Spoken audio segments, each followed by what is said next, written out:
New Tariff Addition System. You can make new tariff entries from the BL Tariff Insert Edit tab in the Tariffs section in the Agency New field in our system. After selecting this tab, on the screen that appears after selecting Tariff Add from the Transaction section you see in the upper left corner, you will see the screen where you will enter information about your new tariff. As you can see here, you can specify the start and end dates of your tariff, and you can also use the description field when you want to add a description for your tariff. After selecting your port of loading and port of discharge that will be used for your tariff, you select your container type. After selecting one of the full, empty, transit full and transit empty options that we have defined to the system as tariff type, you can select your tariff type. You specify the cost item and determine for which line it will be used. Then you determine whether this cost item is for sale or purchase and enter the price, currency, and the minimum and maximum price limits for this price. In other words, when a price is given outside this price range you have determined, the system will not automatically accept it.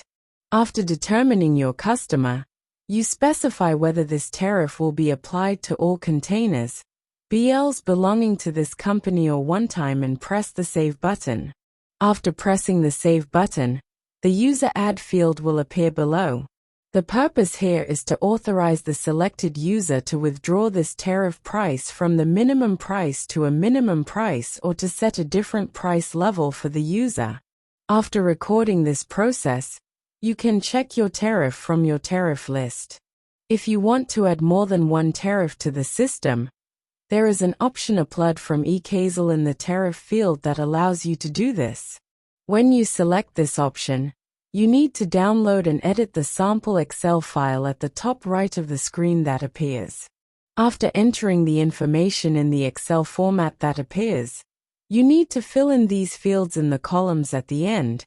If a special price authorization will be given for a user or users of this tariff. As in the example, different authorizations are defined for users in pricing. After editing and saving the file, when you go back to the program and find the file from the Browse tab and upload, you will see green and red lines.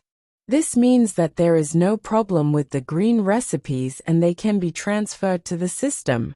In the red lines, it means that these recipes will not be accepted for the reasons specified in the status field, and you can upload them back to the system after updating their information in Excel. Our new tariff addition system has been included in this way.